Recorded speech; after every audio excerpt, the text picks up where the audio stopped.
नरेंद्र मोदी ने भूटान में भारत के सहयोग से बने आधुनिक अस्पताल का किया उद्घाटन। माताओं और बच्चों को समर्पित है अस्पताल। भारत कई क्षेत्रों में कर रहा भूटान की मदद। प्रवर्तन निदेशालय की हिरासत से केजरीवाल के दिए संदेश को पत्नी सुनीता ने पढ़ा। मुख्यमंत्री ने कहा, कोई भी जेल उन्हें नहीं रख सकती है अंदर, जल्द लौटूंगा। बीजेपी में शामिल हुए हिमाचल कांग्रेस के 6 बागी विधायक, 3 निर्दलीय विधायक बीजेपी में हुए शामिल। राज्यसभा चुनाव में क्रॉस वोटिंग के कारण अयोग्य ठहराए गए थे सभी विधायक। सीबीआई ने टीएमसी की पूर्व सांसद महुआ मोइत्रा के ठिकानों पर मारे छापे। कथित तौर पर पैसे लेकर सवाल पूछने के मामले में कोलकाता समेत अन्य ठिकानों पर छापेमारी। दिल्ली आबकारी नीति मामले में अदालत ने बीआरएस नेता के कविता की ईडी की हिरासत बढ़ाई। दिल्ली की एक अदालत ने बीआरएस नेता की हिरासत 26 मार्च तक बढ़ाई। और लंबे इंतजार के बाद जारी हुआ बिहार बोर्ड 12वीं का रिजल्ट। 87.21% छात्र छात्राएं हुई पास। बोर्ड ने फिर सबसे पहले रिजल्ट जारी करने का बनाया रिकॉर्ड। की न्यूज, खबरों का सारथी। नमस्कार, देश की बात में आपका स्वागत है। मैं हूं मनोज मानस और अब खबरें विस्तार से। दिल्ली से अहम खबर सामने आ रही है। बीजेपी केंद्रीय चुनाव समिति की बैठक जारी है। मुख्यालय में जारी है ये बैठक में पीएम मोदी भी मौजूद हैं। आपको बता दें, आज बैठक में यूपी की करीब 24 सीटों पर प्रत्याशियों के नाम तय होंगे। यूपी सीएम योगी आदित्यनाथ भी इस बैठक में शामिल हैं। आपको बता दें, राष्ट्रीय अध्यक्ष जेपी नड्डा और गृह मंत्री अमित शाह के भी शामिल होने की बात बताई जा रही है। ये तस्वीरें साफ तौर से सामने आई हैं।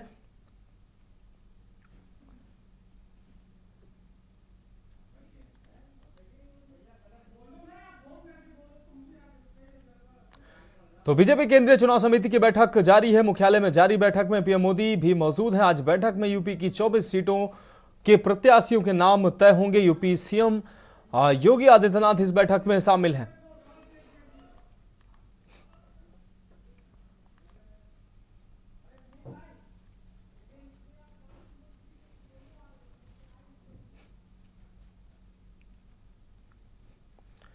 तो आपको बता दें, आज उत्तर प्रदेश के 24 जो प्रत्याशी हैं उनके नामों की घोषणा हो सकती है। इस पर अभी मंथन चल रहा है। प्रधानमंत्री की अध्यक्षता में यह बैठक की जा रही है।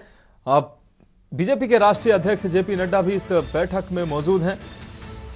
मुख्यालय में जारी बैठक में पीएम मोदी भी मौजूद हैं। आज बैठक में यूपी में 24 सीटों पर प्रत्याशियों का ऐलान हो सकता है। आपको बता दें, यूपी सीएम योगी आदित्यनाथ भी बैठक में मौजूद हैं। तो 24 प्रत्याशियों के नामों पर मंथन चल रहा है। दिल्ली में अहम बैठक, बीजेपी केंद्रीय चुनाव समिति की यह बैठक जारी है। प्रधानमंत्री की अध्यक्षता में यह बैठक जारी है। मुख्यालय में जारी है ये बैठक। इसमें बीजेपी के राष्ट्रीय अध्यक्ष जेपी नड्डा भी मौजूद हैं। इसके अलावा गृह मंत्री अमित शाह और जेपी नड्डा भी मौजूद हैं। तो दिल्ली से यह अहम खबर। बीजेपी केंद्रीय चुनाव समिति की अहम बैठक अभी जारी है। प्रधानमंत्री की अध्यक्षता में यह बैठक जारी है। इस खबर पर ज्यादा जानकारी के लिए हमारे साथ हमारे संवाददाता प्रवेश शर्मा हमारे साथ जुड़ गए हैं। प्रवेश, प्रधानमंत्री की अध्यक्षता में चुनाव समिति की अहम बैठक चल रही है। यूपी में जो 24 प्रत्याशियों के नाम पर ऐलान हो सकता है, उन पर अभी मंथन जारी है। क्या कुछ अहम अपडेट है?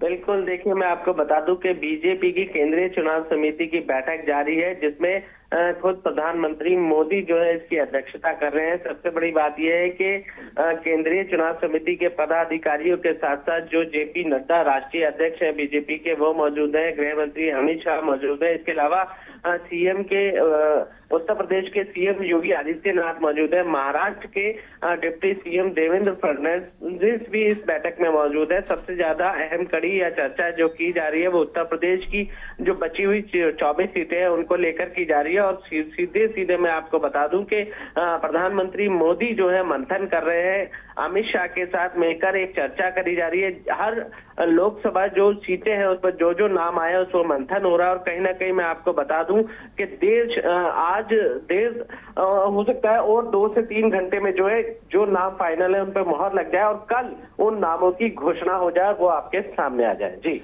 प्रवेश, कई ऐसे नाम हैं जिन पर विशेष तौर पर मंथन चल रहा है कि उनको टिकट दिया जाएगा, नहीं दिया जाएगा, पार्टी का फायदा या नुकसान। कई ऐसे नाम हैं, आप भी जानते हैं, चर्चाओं में हैं, उनका टिकट कहीं ना कहीं कटता भी नजर आ रहा है। इसके बारे में कुछ जानकारी? बिल्कुल, देखिए मैं आपको बता दूं, जो मेनका गांधी हैं उनको तो सीधे तौर पर सूत्रों के हवाले से खबर आ रही है कि टिकट मिल रहा है। सिर्फ वरुण गांधी का नाम जो है चर्चाओं में है, अटकलों में है।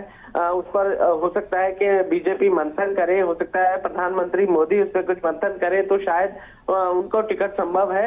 इसके अलावा ब्रजभूषण शरण सिंह, जो नाम काफी विवादित रहा है, महिला पहलवानों के यौन शोषण के आरोपों में कई बार उनका जिक्र आया है, लेकिन सूत्रों के हवाले से खबर है कि ब्रजभूषण शरण सिंह को बीजेपी टिकट देने जा रही है। लेकिन फिर भी मैं ये कहूंगा कि जब ये मीटिंग या बैठक खत्म होगी तो उसके बाद हो सकता है बीजेपी वो लिस्ट जारी कर दे, नहीं तो कल सुबह जो है वो नाम आपके सामने आ जाएंगे। निश्चित रूप से प्रवेश, इस तमाम जानकारी के लिए आपका बहुत शुक्रिया। तो आपको बता दें कि दिल्ली मुख्यालय में यह बैठक जारी है। हमारे संवाददाता प्रवेश शर्मा ने अहम अपडेट हमारे दर्शकों को दिया। आज बैठक में यूपी की 24 सीटों पर अहम फैसला आ सकता है। 24 सीटों पर जो प्रत्याशियों के नाम हैं वो नाम सामने आ सकते हैं। यूपी के मुख्यमंत्री भी इस बैठक में मौजूद है। प्रधानमंत्री की अध्यक्षता में ये बैठक चल रही है। जेपी नड्डा भी मौजूद हैं और गृह मंत्री अमित शाह भी इस बैठक में मौजूद हैं। अब रुक करते हैं अगली खबर का। अरविंद केजरीवाल की पत्नी सुनीता केजरीवाल ने प्रेस कॉन्फ्रेंस करते हुए अरविंद केजरीवाल का जेल से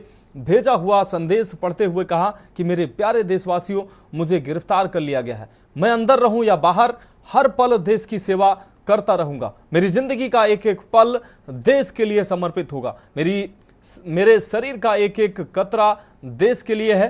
इस पृथ्वी पर मेरा जीवन ही संघर्ष के लिए हुआ है, इसलिए ये गिरफ्तारी मुझे अचंभित नहीं करती है। पिछले जन्म में जरूर मैंने कुछ पुण्य किए होंगे जो मैं भारत जैसे महान देश में पैदा हुआ। हमें मिलकर भारत को फिर से महान बनाना है। और उन्होंने क्या कुछ कहा, उनकी पत्नी ने उनकी भावुक जो उनका संदेश है वो मीडिया के सामने रखा। नमस्कार, मेरा नाम सुनीता केजरीवाल है। मैं अरविंद केजरीवाल जी की धर्मपत्नी हूँ। आपके बेटे और आपके भाई अरविंद केजरीवाल जी ने जेल से आपके लिए संदेश भेजा है। मेरे प्यारे देशवासियों, मुझे कल गिरफ्तार कर लिया गया। मैं अंदर रहूं या बाहर, हर पल देश की सेवा करता रहूंगा। मेरी ज़िंदगी का एक एक पल देश के लिए समर्पित है। मेरे शरीर का एक एक कतरा देश के लिए है। इस पृथ्वी पर मेरा जीवन ही संघर्ष के लिए हुआ है। आज तक बहुत संघर्ष किए, आगे भी मेरी ज़िंदगी में बड़े बड़े संघर्ष लिखे हैं। इसीलिए ये गिरफ्तारी मुझे अचंभित नहीं करती। आपसे मुझे बहुत प्यार मिला है। पिछले जन्म में ज़रूर मैंने बहुत पुण्य किए होंगे जो मैं भारत जैसे महान देश में पैदा हुआ। हमें मिलकर फिर से भारत को महान बनाना है, दुनिया का सबसे शक्तिशाली और नंबर 1 देश बनाना है। भारत के अंदर और बाहर ढेरों ऐसी शक्तियां हैं जो भारत को कमज़ोर कर रही हैं। हमें सचेत रहकर इन शक्तियों को पहचानना है, इन शक्तियों को हराना है। और भारत में ही ढेरों ऐसे लोग हैं, ढेरों ताकतें हैं जो देशभक्त हैं, जो भारत को आगे बढ़ाना चाहती हैं। इन ताकतों के साथ जुड़ना है और इन्हें और मजबूत करना है। दिल्ली की मेरी माँ बहनें सोच रही होंगी, केजरीवाल तो अंदर चला गया, पता नहीं अब 1000 रुपया मिलेगा या नहीं। मेरी सभी माताओं और बहनों से अपील है, अपने भाई और अपने बेटे पर भरोसा रखो। ऐसी सलाखें नहीं जो आपके भाई और आपके बेटे को ज़्यादा दिन अंदर रख सके। मैं जल्द बाहर आऊँगा और अपना वादा पूरा करूँगा। क्या आज तक कभी ऐसा हुआ कि केजरीवाल ने कोई वादा किया और पूरा नहीं किया? आपका भाई, आपका बेटा लोहे का बना है, बहुत मजबूत है। बस एक विनती है, एक बार मंदिर ज़रूर जाना और भगवान से मेरे लिए आशीर्वाद मांगना। करोड़ों लोगों की दुआएं मेरे साथ है, यही मेरी ताकत है। आम आदमी पार्टी के सभी कार्यकर्ताओं से भी मेरी अपील है कि मेरे अंदर जाने से समाज सेवा और लोक सेवा का काम रुकना नहीं चाहिए। और हाँ, इस वजह से बीजेपी वालों से भी नफ़रत नहीं करनी। वे सब हमारे भाई बहन हैं। मैं जल्द लौट कर आऊँगा। आपका अपना अरविंद। जय हिंद। तो ये भावुक अपील अरविंद केजरीवाल ने जेल से एक पत्र के माध्यम से पहुंचाया, जिसको उनकी पत्नी ने मीडिया के सामने रखा। अब रुक करते हैं अगली खबर का। खबर कुरुक्षेत्र से है, जहां शाहबाद निवासी भारतीय जनता पार्टी के नेता एवं समाजसेवी संदीप गर्ग के घर एवं फैक्ट्री में ईडी के द्वारा बीते लगभग 2 दिन तक रेड की गई। समाजसेवी संजीव गर्ग ने पत्रकारों से बातचीत करते हुए कहा कि यह एक सरकारी प्रक्रिया है और इससे कोई भी भाग नहीं सकता है। उन्होंने कहा कि ईडी की रेड में उन्होंने पूरा सहयोग किया है। साथ ही उन्होंने कहा कि विरोधियों के द्वारा बहुत सारी अफवाहें भी उड़ाई जा रही थी, लेकिन ऐसा कुछ नहीं है। उन्होंने सरकारी प्रक्रिया का पूरा सहयोग किया है।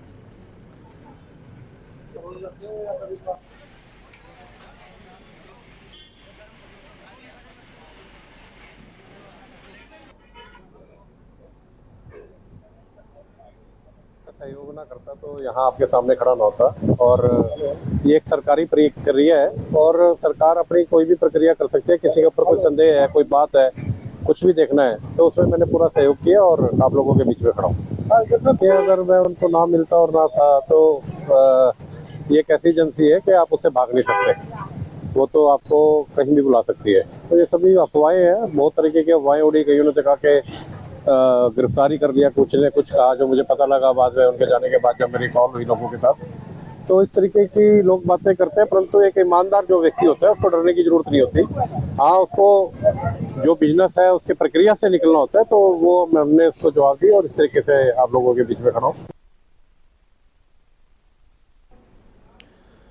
अब रुक करते हैं अगली खबर का। कुरुक्षेत्र विधानसभा क्षेत्र से विधायक सुभाष सुधा को अर्बन लोकल बॉडीज विभाग का राज्य मंत्री बनाया गया है। वहीं चंडीगढ़ सचिवालय में मुख्यमंत्री नायब सिंह सैनी ने राज्य मंत्री को उनके विभाग की जिम्मेदारी सौंपी है। इस दौरान प्रदेश के सभी कैबिनेट मंत्री, राज्य मंत्री भी साथ में मौजूद थे। राज्य मंत्री सुभाष सुधा अपने परिवार के सदस्यों के साथ मंत्रालय पहुंचे थे। हरियाणा के शहरी स्थानीय निकाय राज्य मंत्री सुभाष सुधा ने मुख्यमंत्री नायब सैनी व पूर्व मुख्यमंत्री मनोहर लाल का आभार व्यक्त करते हुए कहा कि सरकार ने शहरी स्थानीय निकाय विभाग की जो जिम्मेदारी सौंपी है वह इस जिम्मेदारी को पूरी ईमानदारी, सच्ची निष्ठा से पूरा करेंगे और सरकार की नीतियों के अनुसार विभाग का कार्य करेंगे।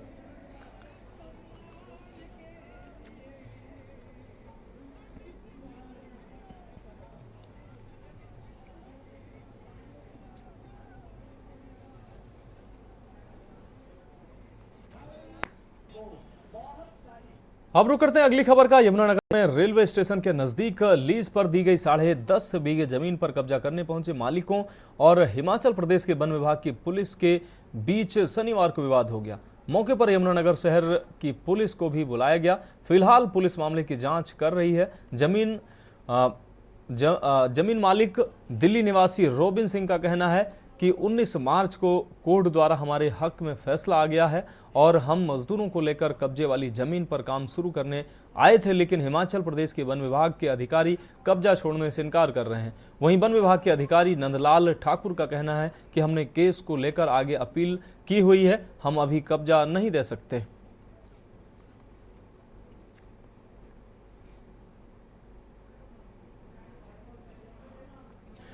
अब बढ़ेंगे अगली खबर की ओर। कुरुक्षेत्र के शाहबाद हलके में शाहबाद मरकंडा पुल के ऊपर दर्दनाक हादसा हो गया। पुलिस अधिकारी ने जानकारी देते हुए बताया कि स्कूटी सवार महिला शाहबाद से अंबाला की तरफ जा रही थी। शाहबाद पुल के ऊपर पीछे से आ रही एक ट्राले ने स्कूटी को पीछे से टक्कर मार दी, जिसके कारण स्कूटी चालक सड़क की दूसरी तरफ गिरा और महिला सड़क पर गिरते ही पीछे से आ रहे ट्राले ने उसे कुचल दिया, जिसके कारण महिला की मौके पर ही मौत हो गई। ट्राला चालक ट्राले को लेकर मौके से फरार हो गया। मृत महिला का नाम राज दुलारी बताया जा रहा है, जिनकी उम्र 66 साल बताई गई है।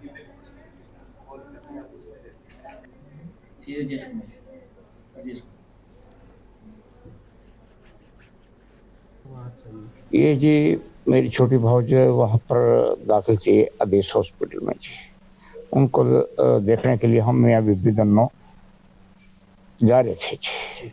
जैसे ये मार्कंडे पुल पे चढ़े जी, उसी टाइम पीछे से ट्रेला आया और ट्रेले ने साइड मार दी। मैं तो एक साइड मार्कंडे साइड में, एक साइड में हो गई जी, और मेरी मैसेज थी वो ट्रेले के आगे आ गई जी। राज दुलारी नाम की फीमेल लेडीज हमारे पास सुबह आई है करीब 9:15 बजे। तो ब्राउन डेड घोषित कर दी गई है। उसकी बॉडी टोटली क्रश्ड थी, कोई टायर वगैरह पास हुआ है उससे। तो एक्सीडेंट केस है ये। हमारे शाहबाद जो मेन ब्रिज है ना, वहाँ के ऊपर कोई बाइक पे जा रहे थे हस्बैंड वाइफ, तो उनका एक्सीडेंट ट्रक के साथ हुआ। तो अभी हमने उनको जो पोस्टमार्टम के लिए बॉडी पुलिस को हैंड ओवर कर दी।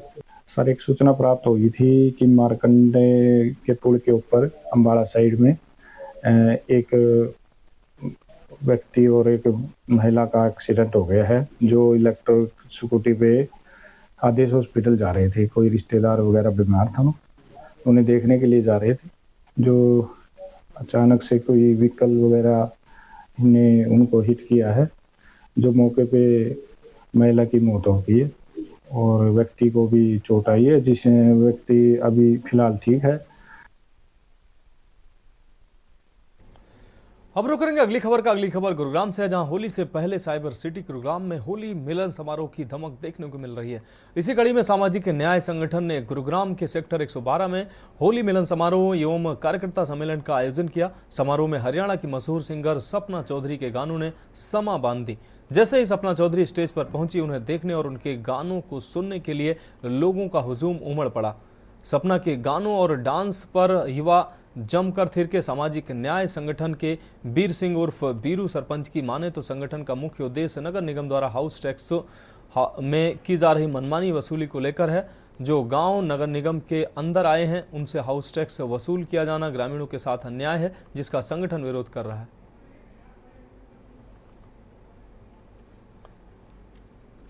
यहाँ पे पहुंचने पर बहुत गाँव के अंदर विरोध जहाँ भी हो कृपया स्टेज पर आए। सामाजिक न्याय संगठन ने हर गांव के अंदर जाके पंचायत की थी। पंचायत करके 21 आदमी 31 आदमी की जो कमेटी बनाई थी, तो उनको सबको इकट्ठा करना जरूरी था, क्योंकि अब आचार संहिता लगी। आचार संहिता में कई बार क्या होता है, आदमी वो करते करते काफी टाइम हो जाता है, मीटिंग करते करते, तो लोगों को ये दिमाग में ये आ जाएगा भाई ये तो संगठन तो काम करना बंद कर दिया। इसलिए आज संगठन ने जितने गाँव में पंचायत की थी सबको निमंत्रण दिया था और सबको बोला था भाई अपने साथ लेकर आना। आज यहाँ होली मिलन समारोह में पूरे गुरुग्राम और मानेसर नगर निगम क्षेत्र के जितने भी गांव हैं, सभी से बुजुर्ग, महिलाएं, नौजवान, बच्चे सभी यहाँ आए हैं। सभी ने मिलजुल कर यहाँ होली का त्यौहार मनाया है और होली का जो त्यौहार है बहुत ही पवित्र त्यौहार है।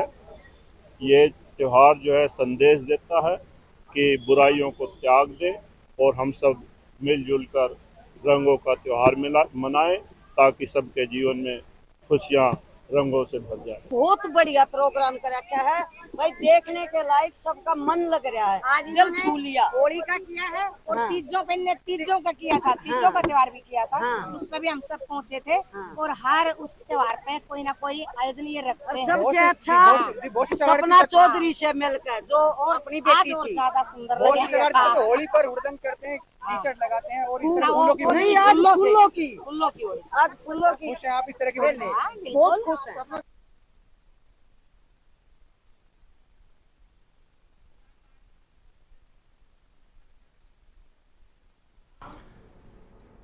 अब रुक करते हैं अगली खबर का। होली का पर्व देश में बड़ी धूमधाम से मनाया जा रहा है। होली के पर्व को लेकर लोगों में काफी उत्साह रहता है। वहीं बाजारों में दुकानों पर रंग गुलाल पिचकारी लगने से शुरू हो गई और आपको बता दें रंग गुलाल पिचकारी लगना भी शुरू हो गया है। जमकर लोग खरीदारी भी कर रहे हैं। दुकानदार ने बताया कि होली के पल को लेकर लोगों में काफी उत्साह भी देखने को मिल रहा है और लगातार लोग खरीदारी खूब कर रहे हैं। हमारे पास 3 से लेकर 1000 तक का आइटम है। सबसे ज्यादा लोग भगवा रंग को पसंद कर रहे हैं। वहीं दुकान पर ग्राहकों से बातचीत की।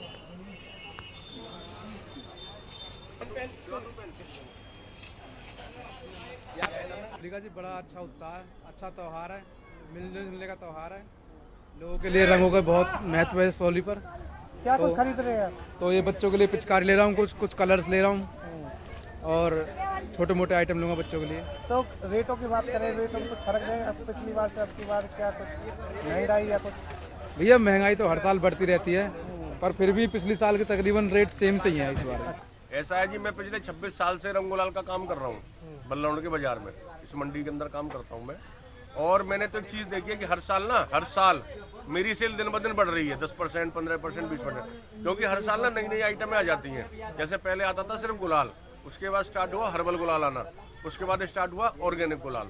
अब क्या है, टी शर्ट आ गई, मास्क आ गए, मूछ आ गई नकली, और तरह तरह के सिलेंडर आ गए, इलेक्ट्रिक गन आ गई। इलेक्ट्रिक गन इसी साल से स्टार्ट हुई है। मतलब आप एक बार बैटरी चार्ज कर दो और चाहे एक ड्रम पानी को अपने आप फेंक देगी ऑटोमेटिक।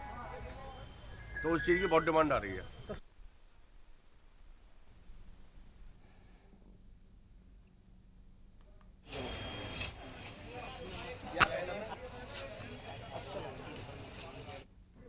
देश की बात में अब रुक करते हैं छत्तीसगढ़ की खबरों का। कांकेर में रंगों का त्योहार होली आने में अब केवल एक दिन ही शेष बचा है। हर्बल गुलाल की डिमांड बाजारों में बढ़ गई है। हर्बल गुलाल की भारी डिमांड को देखते हुए गांव व शहर की महिलाएं समूह बनाकर इस कार्य को अब बड़ी पैमाने पर कर रही हैं। इसमें जिला प्रशासन की भी, आपको बता दें, बिहान समूह भी इनकी मदद करने में आगे आ रहा है। कांकेर शहर की महिलाएं भी अब हर्बल गुलाल बना रही हैं। इस गुलाल की मांग कांकेर शहर में ही नहीं बल्कि जिले भर में हो रही है।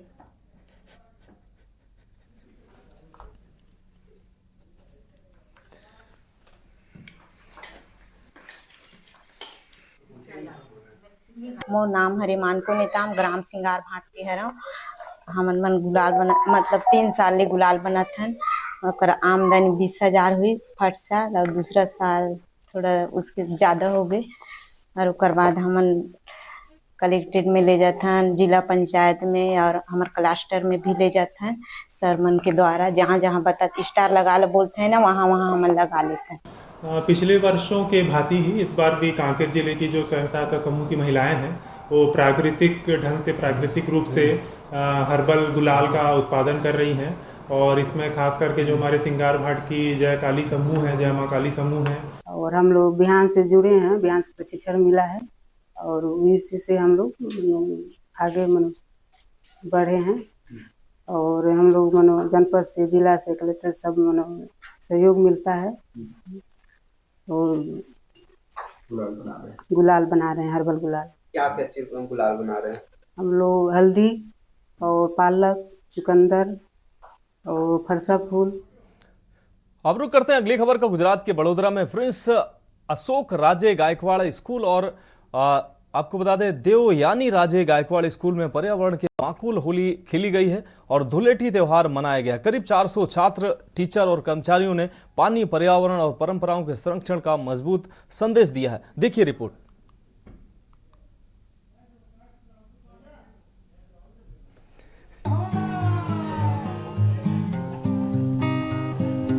गुजरात के वडोदरा में प्रिंस अशोक राजे गायकवाड़ स्कूल और देवयानी राजे गायकवाड़ स्कूल में पर्यावरण के माकूल होली खेली गई और धुलेटी त्योहार मनाया गया। करीब 400 छात्र, टीचर और कर्मचारियों ने पानी, पर्यावरण और परंपराओं के संरक्षण का मजबूत संदेश दिया। यहाँ फूलों और जैविक रंगों के साथ त्योहार मनाया गया।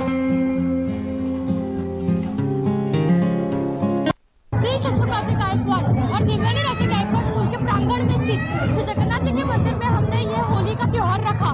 हम सभी विद्यार्थियों ने हमारे शिक्षकगणों के साथ इको फ्रेंडली होली खेली। टीचर्स और कर्मचारियों के साथ छात्रों ने स्कूल में जगन्नाथ मंदिर और गंगेश्वर महादेव मंदिर के पास जैविक होली खेली। पारंपरिक कपड़ों में सजे छात्रों और टीचर्स ने फूलों से होली खेली और एक दूसरे को तिलक लगाया। इस तरह इको फ्रेंडली होली खेली गई है और फूलों और पत्तों से खेली गई है, फिर रंगों से खेली गई है। और आप देख सकते हो कि बच्चे आनंद और उल्लास से खेल रहे हैं। यहाँ पे टीचर्स भी और बच्चे भी खुशी से खेल रहे हैं। आयोजन में पारंपरिक पकवानों का जायका भी शामिल था। होलिका दहन से वातावरण को शुद्ध करने के लिए कपूर, लोबान और गौमूत्र जैसे आयुर्वेदिक उत्पादों का इस्तेमाल किया गया। दोनों स्कूलों के करीब 400 छात्र, टीचर और कर्मचारियों ने हल्दी, लाल गुड़हल, लाल गुलाल, लाल चंदन और फूलों से बने रंगों से होली खेली। प्रिंस अशोक राजे गायकवाड़ स्कूल और देवयानी राजे गायकवाड़ स्कूल में इको फ्रेंडली होली का आयोजन किया गया है, जिसके अंदर 500 केजी फ्लावर्स जो भगवान पे नहीं चढ़ाए जाते वो लाए थे हम लोग, और साथ में इको फ्रेंडली कलर से मनाया गया है। बड़ों को एजुकेशन के साथ एंजॉयमेंट भी जरूरी है। रंग बिरंगे पारंपरिक कपड़ों में सजे बच्चों ने पर्यावरण संरक्षण का संदेश दिया, साथ ही होली गीतों की धुन पर डांस किया।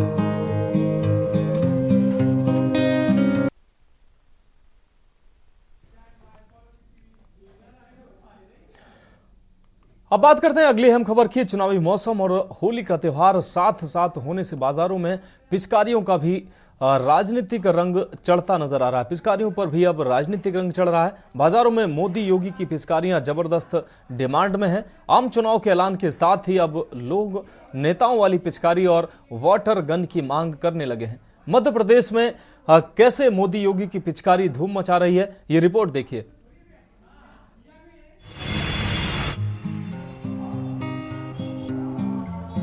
चुनावी मौसम और होली का त्योहार साथ साथ होने से बाजारों में पिचकारियों पर भी राजनीतिक रंग चढ़ गया है।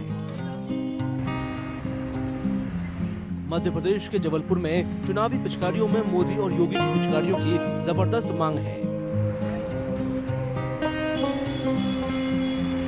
आम चुनावों के ऐलान के साथ ही अब लोग नेताओं वाली पिचकारी और वाटर गन की मांग करने लगे हैं।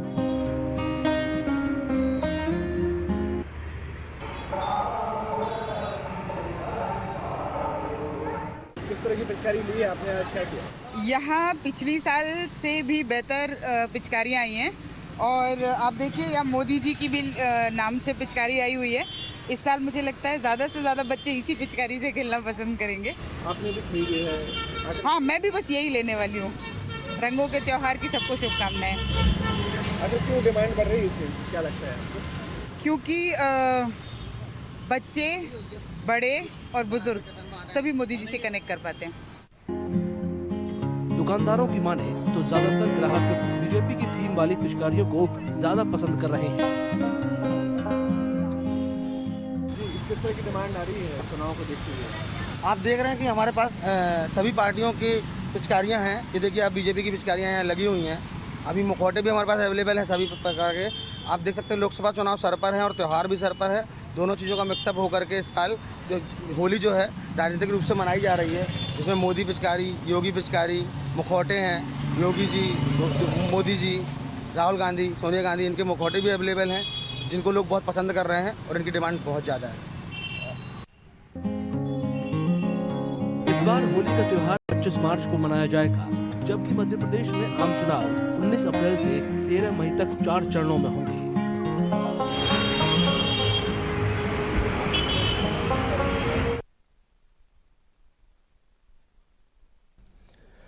अब रुक करते अगली अहम खबर का। पन्ना जिले को हीरों, झीलों और मंदिरों का जिला कहा जाता है। यहाँ सदियों पुराने कई मंदिर स्थित हैं। कुछ मंदिर आज भी अपनी समृद्ध विरासत की कहानी सुनाते नजर आते हैं। भारतीय पुरातत्व सर्वेक्षण को जिले के नचना कुठारा गांव में स्थित चौमुखनाथ मंदिर परिसर में टीलों की खुदाई में देश के सबसे प्राचीन मंदिर के अवशेष व शिवलिंग मिला है। आपको बता दें, कहा जा रहा है कि यह मंदिर मठ से निर्मित किए गए होंगे, जो 1ली से 5वीं सदी के बीच के हो सकते हैं। भारतीय पुरातत्व सर्वेक्षण विभाग की टीम को यहां और भी प्राचीन मंदिर व प्रतिमाएं मिलने की संभावनाएं हैं। देखिए रिपोर्ट। मध्य प्रदेश के पन्ना के चौमुखनाथ मंदिर परिसर के 1000 वर्ग मीटर के इलाके में ASI यानी आर्कियोलॉजिकल सर्वे ऑफ इंडिया की तरफ से सबसे पुराने मंदिर की तलाश में खुदाई की जा रही है। इस परिसर में भगवान शिव के अलावा देवी पार्वती का 5वीं सदी में बना मंदिर भी है, जिसे दुनिया के सबसे पुराने मंदिरों में से एक माना जाता है। 2री से 4वीं 5वीं शताब्दी तक के वहाँ पे एक्सकेवेशन में मंदिर या अन्य स्ट्रक्चर मिलने की संभावना व्यक्त की गई है। इस दिशा में ASI द्वारा कार्य प्रारंभ किया गया है। हमसे सहयोग जिला प्रशासन से भी मांगा गया था, तो वो निरंतर हम लोग कर रहे हैं और हम लोग उनके टच में हैं। विशेषज्ञों का मानना है कि ऐतिहासिक स्थल पर दुनिया का सबसे पुराना शिवलिंग और प्राचीन मंदिरों के दूसरे अवशेष मिले हैं। पन्ना जिले के नचना कोठार ग्राम में भारतीय पुरातत्व सर्वेक्षण द्वारा वर्तमान में खुदाई की जा रही है। चूँकि नचना कोठार के स्थित पार्वती मंदिर गुप्तकालीन मंदिर है और उसी परिसर के 8 टीलों में से पहले टीले पर खुदाई की गई है। 7वें नंबर के टीले में जो अवशेष अभी प्राप्त हुए हैं वो शिवलिंग और अर्घा के प्राप्त हुए हैं, जिससे ये अनुमान लगाया जा रहा है कि वहाँ पर शिव मंदिर था। चूँकि जिस तरह से शिवलिंग की स्थिति है और उन अनुमानों से यह और भी प्राचीन मंदिर हो सकता है। एएसआई अधिकारियों का लक्ष्य गुप्त युग से पहले के मंदिरों को ढूंढना और उन्हें सुरक्षित करना है। खुदाई के शुरुआती नतीजों ने उनकी उम्मीदों को बढ़ाया है। ये पुरातत्विक महत्व से बहुत ही महत्वपूर्ण खुदाई चल रही है और इस तरह की खुदाई के बाद जो तथ्य सामने आएंगे, इसका भारतीय इतिहास के हिसाब से ही नहीं, विश्व के इतिहास में भी महत्वपूर्ण योगदान होगा। वर्तमान में नचना कोठार का पार्वती मंदिर भारत के सबसे प्राचीन मंदिरों में से एक है ही। इसके अलावा इन मंदिरों की खुदाई और टीलों की खुदाई से अन्य तथ्य भी प्रकाश में आएंगे। इलाके के गांव वालों का मानना है कि साइट पर मौजूद मूर्तियां दुनिया में सबसे पुरानी मूर्तियों में से है। बहुत पुराना है सर। ये जो च्यवन ऋषि अगस्त मुनि चमन ऋषि के ज़माने का अखाड़ा है ये है। और ये प्राचीन काल की मूर्तियां हैं। यहाँ कौन कौन से मंदिर हैं यहाँ चौमुखनाथ मंदिर है और पार्वती का मंदिर है। अच्छा, बताते हैं कि देश का सबसे पुराना मंदिर है पार्वती जी का। नहीं, विश्व में ये बताते कि विश्व में सबसे श्रेष्ठ मूर्ति है तो चौमुखनाथ की है। मंदिर परिसर में खुदाई 3 से 4 महीने में पूरी होने की उम्मीद है। साइट पर काम कर रहे आर्कियोलॉजिस्टों को उम्मीद है कि उन्हें इलाके में और ज्यादा प्राचीन मंदिर मिलेंगे।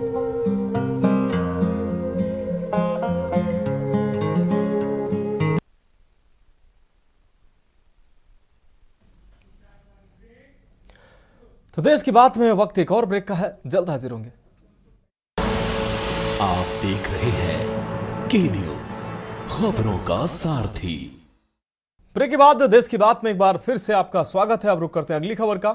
बिहार के भागलपुर में मां आनंदी फाउंडेशन एनजीओ द्वारा होली के लिए हर्बल गुलाल बनाकर तैयार किया जा रहा है। गुलाल के लिए पालक, चुकंदर, गेंदा के फूल और अरारोट जैसी सामग्रियों का इस्तेमाल किया जा रहा है। इससे बने गुलाल से स्किन पर कोई साइड इफेक्ट नहीं होता है। देखिए हमारी रिपोर्ट।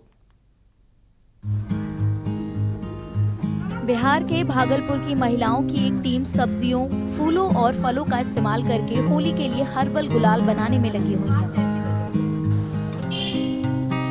गुलाल के लिए पालक, चुकंदर, गेंदा के फूल और अरारोट जैसी सामग्रियों का इस्तेमाल किया जाता है। इससे बने गुलाल से स्किन पर कोई साइड इफेक्ट नहीं होता है। एक गुलाल तैयारी किए हैं, साग सब्जी, साग जो मार्केट में बिकता है उसी का जूस बना के थोड़ा सा उबाल देते हैं इसको और अरारोट में डाल के। ये इससे नुकसान आपको कोई चीज़ में नहीं पड़ेगा। ये मार्केट में अच्छा सभी के लिए है। ये हर्बल गुलाल है और ये फूलों के जूस से बनाया जाता है, पालक साग के पत्तों के जूस से बनाया जाता है और अरारोट बेस पे इस पे काम होता है। और ये जितने सारे गुलाल आप यहाँ पे देख रहे हैं, जो भी यहाँ पे तैयार हो रहे हैं संस्था में, ये सारे नेचुरल हैं और यहाँ तक कि आप इसका हलवा भी बना के खा सकते हैं। ये इतना नेचुरल है। ये पहल सिकंदरपुर के एनजीओ मां आनंदी फाउंडेशन ने की है। इससे तकरीबन 200 महिलाओं को रोजगार भी मिला है। सरकार की ओर से अभी तो सहायता नहीं मिली है, हम लोग खुद से ही कर रहे हैं।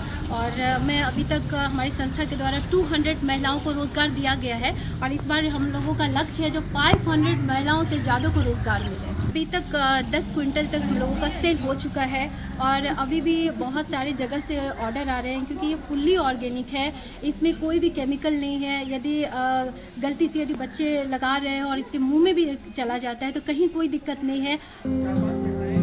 हर्बल गुलाल की मांग हाल के दिनों में काफी बढ़ गई है क्योंकि मौजूदा वक्त में अब लोग केमिकल फ्री होली मनाना ज्यादा पसंद करने लगे हैं।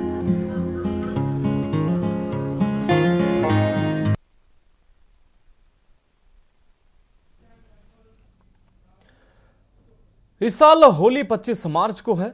होली नजदीक आने के साथ ही गुलाल की मांग भी अब बढ़ती जा रही है। पश्चिम बंगाल के सिलीगुड़ी में गुलाल की मांग कुछ ज्यादा ही बढ़ गई है।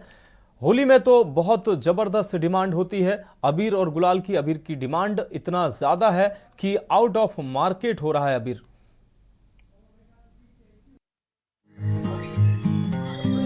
होली नजदीक आने के साथ ही गुलाल की मांग बढ़ना स्वाभाविक है, लेकिन पश्चिम बंगाल के सिलीगुड़ी में गुलाल की मांग कुछ ज्यादा ही बढ़ी हुई है। व्यापारियों के मुताबिक पार्टी चिन्हों के रंगों वाले गुलाल की थोक खरीदारी बढ़ गई है। होली में तो बहुत ज़बरदस्त डिमांड है। अबीर का डिमांड इतना ज़्यादा है कि अभी 6-7 दिन पहले तो आउट ऑफ मार्केट हो गया था अबीर। इस बार तो सबसे ज़्यादा ऑरेंज कलर अबीर का बहुत डिमांड है। इसलिए सामने इलेक्शन है, इलेक्शन की वजह से जो आदमी 5 किलो लेता था वो एक बार में 25 बोरा ले जा रहा है, कोई 10 बोरा ले जा रहा है। हम लोग का जो फर्स्ट टाइम में अबीर आया था एक गाड़ी उससे हो गया, अभी 6वां 7वां गाड़ी माल आ रहा है कल फिर। इस बार होली में जैसे ऑरेंज हो गया, रेड हो गया और जैसे ग्रीन कलर हो गया, इलेक्शन का समय है सर, इसलिए ज़्यादातर यही बिक रहा है। कितना क्वांटिटी में बेचा जा रहा है, मतलब कितना ज़्यादा हो रहा है? हाँ हो रहा है, जैसे हर बार से ज़्यादा इस बार ये तीनों कलर ज़्यादा लिए जा रहे हैं। ये ज़्यादा खरीदारी हो रही है इसकी, रेड कलर, ऑरेंज कलर और ग्रीन कलर। तृणमूल कांग्रेस प्रवक्ता वेदव्रत दत्ता के मुताबिक होली चुनाव प्रचार के लिए आदर्श मौका है। This year, as election is knocking at the door, it has just been declared all over our country, and Holi is on 24th and 25th, I think, of this month.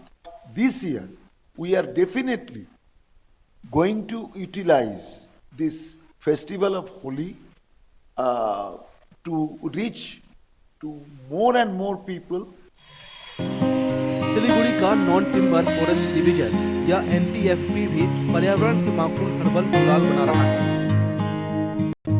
3 colour यहाँ पर होता है ना, yellow, orange और green.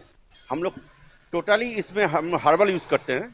मेरा जो हम लोग का प्रोडक्शन यूनिट है वो है आपको ताइपू में। प्रोडक्शन यूनिट में आपको हम लोग वहाँ हम लोग कलेक्ट करते हैं, मैंने हर साल भर में हम लोग कलेक्ट करते हैं। इसमें आपको पूरी आपको मैंने फूलों से बना हुआ होता है। इस साल होली 25 मार्च को है, जबकि पहले चरण की वोटिंग 19 अप्रैल को होगी।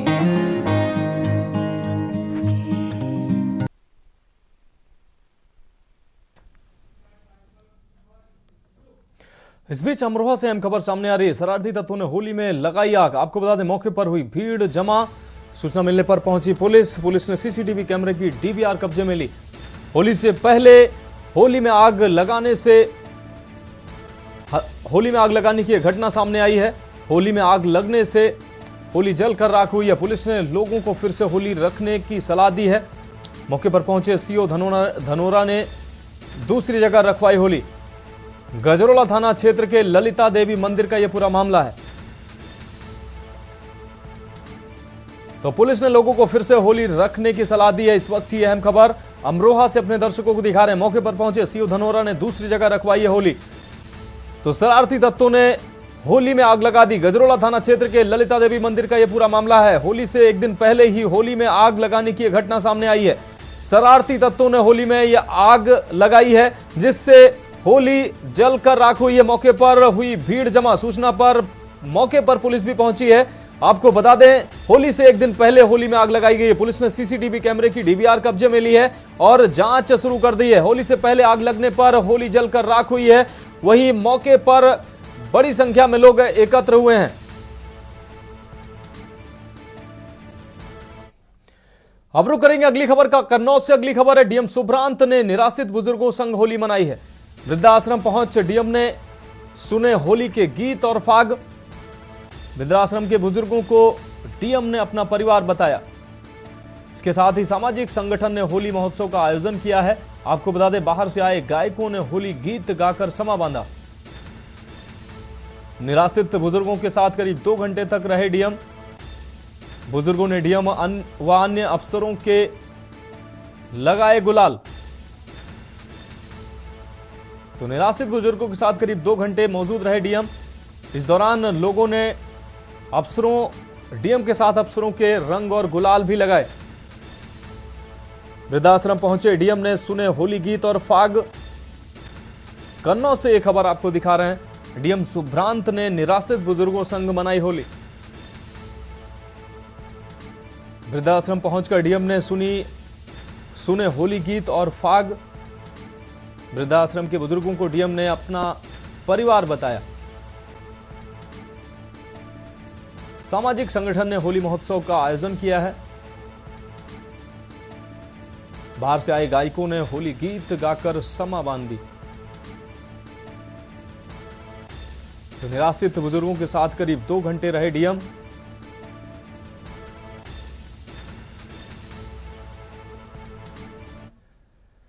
अगली खबर बदायूं से, जहां डबल मर्डर के बाद आगजनी का मामला सामने आया है। 50 से 60 अज्ञात लोगों पर एफआईआर भी दर्ज हुई है। सीसीटीवी फुटेज से लोगों की पुलिस पहचान कर रही है। भीड़ ने 3 दुकान जैसे खोखे में आग लगाई थी। बदायूं के थाना सिविल लाइन का यह पूरा मामला है। तो भीड़ ने 3 खोखे जैसी 3 दुकानों में आग लगाई। बदायूं के थाना सिविल लाइंस का यह पूरा मामला है। डबल मर्डर के बाद आगजनी का मामला सामने आया है। बदायूं से यह खबर सामने आ रही है। 50 से 60 अज्ञात लोगों पर एफआईआर दर्ज हुई है। सीसीटीवी फुटेज से लोगों की पुलिस पहचान कर रही है। तो बदायूं में डबल मर्डर के बाद आगजनी का मामला सामने आया है। आपको बता दें, 2 मासूम बच्चों के हत्या के बाद अब यह मामला सामने आया। 50 से 60 अज्ञात लोगों पर एफआईआर दर्ज हुई है। सीसीटीवी फुटेज से लोगों की पुलिस पहचान कर रही है। भीड़ ने 3 दुकान जैसे खोखे में आग लगाई है और एक बार फिर से माहौल खराब करने की अराजक तत्वों ने कोशिश की है। बदायूं के थाना सिविल लाइन का है पूरा मामला।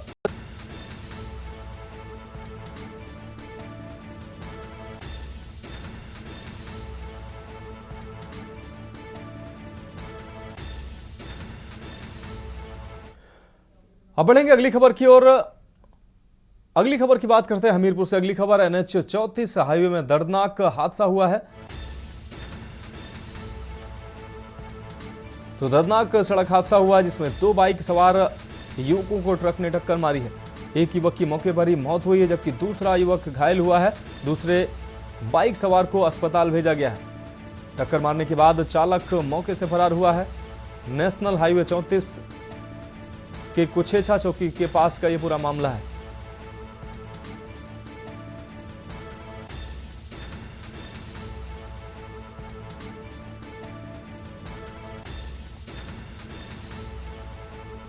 तो नेशनल हाईवे 34 में दर्दनाक सड़क हादसा हुआ है। 2 बाइक सवार युवकों को ट्रक ने टक्कर मारी है। हमीरपुर से अहम खबर। नेशनल हाईवे 34 में दर्दनाक सड़क हादसा हुआ है। 2 बाइक सवार युवकों को ट्रक ने टक्कर मारी है। इस दौरान एक युवक की मौके पर ही दर्दनाक मौत हुई है जबकि दूसरा युवक गंभीर रूप से घायल हुआ है। 100 को पुलिस ने कब्जे में लिया जबकि घायल युवक को पुलिस ने अस्पताल में भर्ती कराया। टक्कर मारने के बाद ट्रक चालक मौके से फरार हुआ है। नेशनल हाईवे कुछेछा चौकी के पास का यह पूरा मामला है। अगली अहम खबर कानपुर से है, जहां विश्वविद्यालय के टीचरों पर गंभीर आरोप लगे हैं। आपको बता दें, यूनिवर्सिटी की छात्रा ने टीचर पर गंभीर आरोप लगाए हैं। छात्रा ने अपना वीडियो बनाकर सोशल मीडिया पर डाला है। छात्रा का आरोप है कि टीचरों ने दी है जाति सूचक गालियां। छात्रवृत्ति न मिलने पर छात्र छात्राएं कर रहे थे आंदोलन। इस दौरान विश्वविद्यालय प्रशासन ने छात्र छात्राओं पर दबाव बनाया है। छात्रवृत्ति न मिलने पर छात्र छात्राएं आंदोलनरत थे, जिसके बाद विश्वविद्यालय प्रशासन ने छात्र छात्राओं पर दबाव भी बनाया है। कानपुर से अहम खबर अपने दर्शकों को दिखा रहे हैं। छात्रा ने अपना वीडियो बनाकर वायरल किया है। छात्रवृत्ति न मिलने पर छात्र छात्राएं आंदोलन कर रहे थे। विश्वविद्यालय प्रशासन ने छात्र छात्राओं पर दबाव बनाया और जाति सूचक गालियां देने का आरोप छात्रा ने लगाया है। छात्रा ने अपना वीडियो बनाकर सोशल मीडिया पर डाला है। छात्रा का आरोप है कि टीचरों ने जाति सूचक गालियां दी हैं।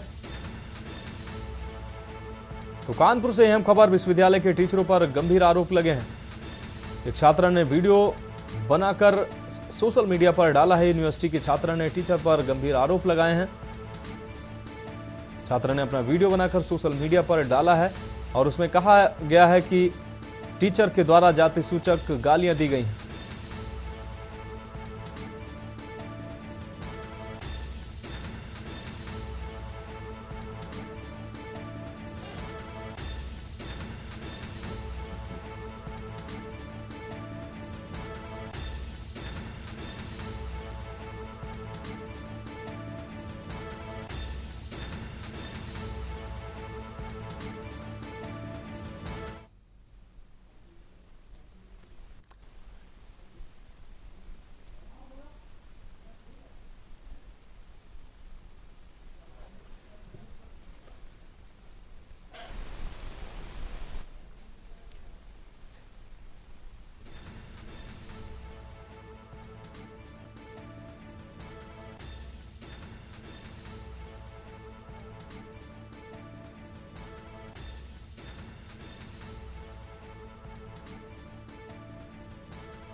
मेरा नाम अनुष्का है, मैं एससी कैटेगरी से आती हूँ।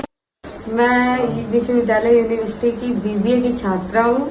कल इस छात्रवृत्ति के आंदोलन के हित के लिए हम लोग वहाँ पे आंदोलन कर रहे थे और वहाँ पे कुछ टीचर्स जो थे जो हम सभी छात्रों को दबाव डाल रहे थे, जिसमें कि राघवेंद्र सिंह सर ने हमारा फोन छीन करके हमको धक्का दिया और बहुत ही बदतमीजी से बोला। और प्रवीण कटियार सर ने और प्रवीण भाई पटेल सर ने, ये दोनों सरों ने मिलकर के बच्चों को गाली गलौज किया और बहुत ही बदतमीजी तरह से बोला, माँ बहन की गाली भी दी।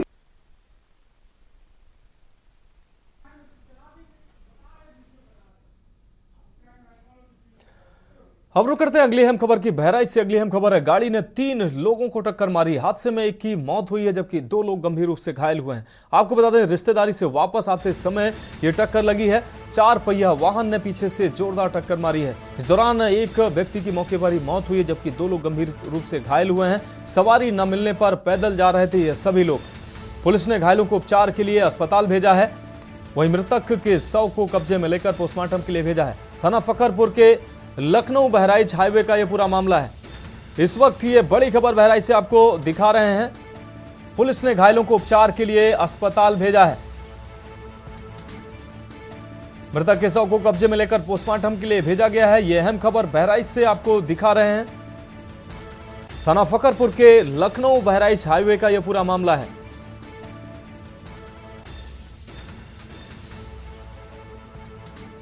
तो इस वक्त ये अहम खबर, तस्वीरें आप साफ तौर से देख पा रहे हैं। वाहन के टक्कर से 3 लोग गंभीर रूप से घायल हुए।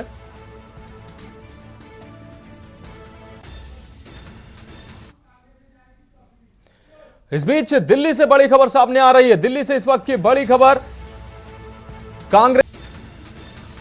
कांग्रेस ने जारी की है प्रत्याशियों की चौथी लिस्ट। इस वक्त की यह बड़ी खबर दिल्ली से आपको दिखा रहे हैं। यूपी के 9 प्रत्याशियों के नाम जारी किए गए। झांसी से प्रदीप जैन को टिकट दिया गया है। वहीं अमरोहा से दानिश अली प्रत्याशी बनाए गए हैं। कांग्रेस ने अपनी चौथी लिस्ट जारी की है। इसमें प्रत्याशियों के नाम का ऐलान किया है। बाराबंकी से तनुज पूनिया को टिकट दिया गया है। कानपुर से आलोक मिश्रा को टिकट दिया गया है। इस बार कानपुर से आलोक मिश्रा को प्रत्याशी बनाया गया है। वाराणसी से अजय राय को बनाया गया प्रत्याशी। देवरिया से अखिलेश प्रताप सिंह प्रत्याशी बनाए गए हैं। तो इस वक्त की बड़ी खबर, कांग्रेस ने अपनी चौथी लिस्ट जारी की है। बाराबंकी से तनुज पूनिया को प्रत्याशी बनाया गया है। कानपुर से आलोक मिश्रा को टिकट दिया गया है। कांग्रेस ने आलोक मिश्रा को प्रत्याशी बनाया है। वहीं वाराणसी से अजय राय को प्रत्याशी बनाया गया है। देवरिया से अखिलेश प्रताप सिंह प्रत्याशी बनाए गए हैं। तो कांग्रेस ने प्रत्याशियों की लिस्ट जारी की है। इस वक्त की है बड़ी खबर, कांग्रेस ने जारी की है प्रत्याशियों की लिस्ट की, प्रत्याशियों के नामों की है चौथी लिस्ट। यूपी के 9 प्रत्याशियों के नाम इस लिस्ट में हैं। झांसी से प्रदीप जैन आदित्य को टिकट दिया गया है। अमरोहा से दानिश अली को टिकट दिया गया है। बाराबंकी से तनुज पूनिया को टिकट दिया है। इस वक्त ये बड़ी खबर, कानपुर से आलोक मिश्रा को टिकट दिया गया है। यह अहम खबर आपको दिखा रहे हैं। वाराणसी से अजय राय को प्रत्याशी बनाया गया है। देवरिया से अखिलेश प्रताप सिंह होंगे कांग्रेस से प्रत्याशी। वहीं फतेहपुर से रामनाथ सिकरवार को प्रत्याशी बनाया गया है। सहारनपुर से इमरान मसूद को कांग्रेस ने प्रत्याशी बनाया है। कानपुर से आलोक मिश्रा प्रत्याशी बनाए गए हैं। अब रुक करते हैं अगली खबर का। खबर फर्रुखाबाद से, जहां लोकसभा चुनाव के दौरान जगह जगह चेकिंग की जा रही है। एक कार से 2,23,700 रुपए बरामद किए गए हैं। आपको बता दें, फतेहगढ़ कोतवाली क्षेत्र में नेकपुर 84 पूजा बैटरी के पास उड़नदस्ता टीम ने मजिस्ट्रेट अविनाश, दारोगा सुबोध कुमार और अपने फोर्स के साथ चेकिंग कर रहे थे। फर्रुखाबाद की तरफ से यूपी 32 से DO 4797 गाड़ी आ रही थी, तभी उड़नदस्ता टीम ने गाड़ी को रोका और चेकिंग की। चेकिंग के दौरान फोर्ड गाड़ी से 2,23,700 रुपए मिले हैं। सूचना पर कर्नलगंज चौकी प्रभारी नरसिंह भारी फोर्स के साथ मौके पर पहुंचे। पूछताछ में बताया गया है कि अंजनी PWD अकाउंटेंट के पद पर कुशीनगर में तैनात है। उनके साथी जितेंद्र PWD अकाउंट के पद पर सुल्तानपुर में तैनात है। तो देश की बात में आज मेरे साथ अभी के लिए इतना ही। मुझे दीजिए इजाजत और आप देखते रहिए के न्यूज इंडिया। आप देख रहे हैं के न्यूज, खबरों का। तो ब्रेक के बाद एक बार फिर से आपका स्वागत है। इस वक्त की बड़ी खबर से आपको रूबरू करा रहे हैं। दिल्ली से इस वक्त की बड़ी खबर, कांग्रेस पार्टी की चौथी लिस्ट जारी हुई है। उत्तर प्रदेश में प्रत्याशियों की चौथी लिस्ट जारी हुई है। यूपी के 9 प्रत्याशी और उत्तराखंड के 2 उम्मीदवार घोषित किए गए हैं। तो दिल्ली से इस वक्त की बड़ी खबर, झांसी से प्रदीप जैन को टिकट दिया गया है। अमरोहा से दानिश अली कांग्रेसी प्रत्याशी बनाए गए हैं। इस वक्त की बड़ी खबर, बाराबंकी से तनुज पूनिया को टिकट दिया गया है। कानपुर से आलोक मिश्रा प्रत्याशी बनाए गए हैं। कांग्रेस के प्रत्याशी आलोक मिश्रा कानपुर से बनाए गए हैं। आपको बता दें, अजय कपूर के भाजपा में जाने के बाद आलोक मिश्रा कांग्रेस के प्रत्याशी बनाए गए हैं। वहीं देवरिया से अखिलेश प्रताप सिंह प्रत्याशी बनाए गए हैं। फतेहपुर से रामनाथ सिकरवार को प्रत्याशी बनाया गया है। सहारनपुर से इमरान मसूद को टिकट दिया गया है। वहीं उत्तराखंड की अगर बात की जाए तो नैनीताल से प्रकाश जोशी को प्रत्याशी बनाया गया। 2 बची हुई सीटों पर प्रत्याशियों का ऐलान उत्तराखंड में कर दिया है। हरिद्वार से बीरेंद्र रावत को प्रत्याशी बनाया है कांग्रेस ने। तो कांग्रेस ने जारी की है 40 प्रत्याशियों की चौथी लिस्ट, जिसमें उत्तर प्रदेश के 9 और उत्तराखंड के 2 प्रत्याशी के नाम सामने आए हैं। और इस खबर पर ज्यादा जानकारी के लिए हमारे साथ हमारे प्रधान संपादक दुर्गेन्द्र सर हमारे साथ जुड़े हुए हैं।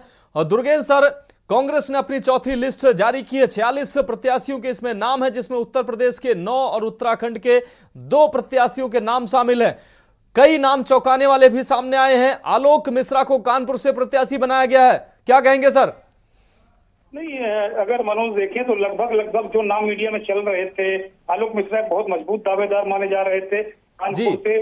और वो कम से कम 2-3 साल से वो लोकसभा की तैयारी, 2 साल से कम बहुत तेज तैयारी वो कर रहे थे। तो ये माना जा रहा था आलोक मिश्रा अपने समर्थकों के बीच ये दावा भी कर रहे थे कि टिकट वो ही लेकर आएंगे। तो इसका मतलब ये था कि आलोक मिश्रा बहुत आश्वस्त थे और बहुत पहले से वो मान रहे थे कि उनका टिकट पक्का है, इसीलिए वो एक तगड़ी तैयारी में लगे हुए थे। एक ये कानपुर की बात हुई, लेकिन जितने भी नाम है, प्रदीप जैन आदित्य UPA 2 में मंत्री रहे, UPA 1 में मंत्री रहे। झांसी से आते हैं, जैन अल्पसंख्यक के रूप में वो आते हैं और जैन समुदाय को अल्पसंख्यक का दर्जा दिलाने का भी श्रेय मंत्री रहते हुए प्रदीप जैन आदित्य को ही जाता है। अगर अन्य सीटों की बात करें तो अमरोहा से जो मौजूदा सांसद हैं बसपा के रहे हैं, वो कांग्रेस में आ चुके हैं, दानिश सलीम, वो उनको टिकट मिला है। इमरान मसूद सपा बसपा होते हुए फिर कांग्रेस से सपा बसपा होते हुए फिर कांग्रेस में आए हैं। ये माना ही जा रहा था कि इमरान मसूद को ही टिकट मिलेगा, उनको टिकट मिला है। इमरान मसूद को एक सफलता की तलाश है, लगातार वो चुनाव हारे हैं, देखना होगा कि क्या स्थिति परिस्थिति बनती है। पन्नालाल पुनिया के बेटे तनुज पुनिया युवा चेहरा है, बाराबंकी सुरक्षित से आए हैं। पन्नालाल पुनिया बाराबंकी से 2009 में MP भी रह चुके हैं और राज्यसभा भी 2 बार वो जा चुके हैं। अखिलेश प्रताप सिंह स्क्रीन का चेहरा है, विधायक भी पहले रह चुके हैं, लेकिन 2022 में चुनाव हार गए थे, 17 में विधायक बने थे। एक ऐसा चेहरा है जो टीवी पर चमकते हैं, जमीन पर भी उनका काम होगा, मैं उनके बारे में ज्यादा नहीं कह सकता। लेकिन अखिलेश प्रताप को टिकट दिया गया है। बांसगांव सुरक्षित में सदन प्रसाद महावीर प्रसाद के परिवार से ही आते हैं। महावीर प्रसाद मुझे लगता है कि उनके परिवार के हैं, ये निश्चित तौर पर एक महत्वपूर्ण व्यक्ति हैं। महावीर प्रसाद उत्तर प्रदेश के कांग्रेस के अध्यक्ष भी रहे और मिनिस्टर भी रहे केंद्र में। तो महावीर प्रसाद के की जो सीट थी कांग्रेस के लिए बड़ी सुरक्षित सीट मानी जाती थी, सुरक्षित है भी वैसे भी। तो उन सदन प्रसाद को वहां से टिकट दिया गया। अजय राय तीसरी बार नरेंद्र मोदी के खिलाफ चुनाव लड़ेंगे, ये अपने आप में लगातार। और अगर देखें तो 2014 में जब पहली बार अजय राय नरेंद्र मोदी के खिलाफ लड़े थे तो 90-92 हजार वोट पर ही सिमट गए थे। लेकिन दोबारा जब वो 2019 में नरेंद्र मोदी के खिलाफ चुनाव लड़ने आए तो 1,58,000 वोट उन्हें मिले। तो कांग्रेस में उस वक्त कोई गठबंधन नहीं था, सभी दल अलग अलग चुनाव लड़े थे। तो ऐसा माना जा रहा है, कांग्रेस को बड़ी उम्मीद है। ऐसा तो कोई मिरेकल नहीं होता दिख रहा है कि नरेंद्र मोदी को चुनाव हरा देंगे, लेकिन एक अगर मजबूत चुनौती भी देते हैं तो ये बड़ी बात होगी। उत्तराखंड की जो बाकी 2 सीटों की बात आप कर रहे थे, नैनीताल उधम सिंह नगर जो सीट है, वहाँ बिल्कुल नया नाम प्रकाश जोशी को लेकर आए हैं, युवा चेहरा, नए चेहरे हैं। और हरिद्वार इस सीट पर निर्दलीय विधायक उमेश कुमार भी लगातार दावा कर रहे थे। कांग्रेस के सूत्र बता रहे थे कि उमेश कुमार का नाम नंबर 1 पर है, लेकिन वीरेंद्र सिंह रावत, हरीश रावत पूर्व मुख्यमंत्री, उनके बेटे हैं ये। और इसी संसदीय क्षेत्र में हरीश रावत की बेटी मौजूदा विधायक हैं। तो हरीश रावत को न लड़ाकर उनके बेटे को टिकट दिया गया। रावत साहब खुद भी किनारे अपने आप को करना चाह रहे थे राजनीति से, उनका स्वास्थ्य वैसा नहीं है, तो वीरेंद्र सिंह रावत को लड़ाया गया। और यहाँ त्रिवेंद्र सिंह रावत पूर्व मुख्यमंत्री भारतीय जनता पार्टी के उम्मीदवार हैं। तो ये उत्तर प्रदेश और उत्तराखंड की बात है। लेकिन एक और महत्वपूर्ण टिकट है जिसको हमें उसके बिना डिस्कस किए ये जो बातचीत है हमारी आपकी, वो अधूरी रहेगी। सर एक बड़ा सवाल जो अभी भी छूट गया है, अमेठी और रायबरेली में सस्पेंस अभी भी बरकरार है। नहीं, निश्चित तौर पर अभी आपको याद ही होगा मनोज, अभी मैं लगातार AICC में था, दिल्ली में था, तो वहां पर लोग इस बात को लेकर अमेठी और रायबरेली से बहुत सारे लोग आए थे और वो कह रहे थे कि राहुल और प्रियंका में से कोई एक व्यक्ति जरूर इन दोनों में से किसी एक सीट से चुनाव लड़े, नहीं तो बहुत दिक्कत हो जाएगी। और वो वहां लोग आए थे, वो कह रहे थे राहुल या प्रियंका में से एक को लेकर ही जाएंगे। उससे मुलाकातें भी नेताओं की हुई हैं, बहुत सारी चीजें हुई हैं। लेकिन ये बड़ा सवाल है कि यहाँ से कौन आएगा। मुझे ऐसा लगता है कि जो अभी प्रारंभिक तौर पर पीलीभीत से वरुण गांधी की टिकट कटने की खबर एक बार फिर आ रही। 3-4 दिनों पहले खबर आई थी कि जितिन प्रसाद जो उत्तर प्रदेश के PWD मिनिस्टर हैं, उनको टिकट दिया गया है। लेकिन फिर अगले दिन ये होगा कि वरुण गांधी को टिकट मिलेगा, मेनका गांधी को भी टिकट मिलेगा, भले ही सुल्तानपुर के अलावा कहीं और से उन्हें लड़ाया जाए। तो ये माना जा रहा था उनको टिकट मिलेगा। और आज एक बार फिर जब भारतीय जनता पार्टी संसदीय बोर्ड की बैठक इस वक्त मुझे लगता है कि अंतिम चरण में होगी या खत्म होने वाली होगी, तो कुल मिलाकर एक बार फिर ये खबर आ रही है कि वरुण गांधी का टिकट कटेगा। मुझे ऐसा लगता है कि बीजेपी की सूची आने के बाद ही अमेठी और रायबरेली का जो फैसला होगा वो कांग्रेस करेगी। बहुत सारी खबरें हैं कि वरुण गांधी को अगर टिकट नहीं मिलता तो वो अमेठी से अपने पिता की कर्मभूमि पर वो निर्दलीय प्रत्याशी के रूप में चुनाव लड़ सकते हैं। तो कुल मिलाकर ये परिस्थितियां हैं। निश्चित रूप से महत्वपूर्ण सीट की बात मनोज, मैं एक और महत्वपूर्ण बात अपने दर्शकों को बताना चाहता हूँ कि दिग्विजय सिंह मध्य प्रदेश के राजगढ़ से कांग्रेस के उम्मीदवार होंगे। इस देश के चर्चित नेता, पूर्व मुख्यमंत्री। तो निश्चित रूप से सर आपको ये नाम सामने आए हैं, रायबरेली और अमेठी पर अभी भी सस्पेंस बरकरार है। सर आपका बहुत शुक्रिया तमाम जानकारी के लिए। तो खबरों में अभी के लिए इतना ही, मुझे दीजिए इजाजत और आप देखते रहिए के न्यूज इंडिया। के न्यूज, खबरों का सारथी।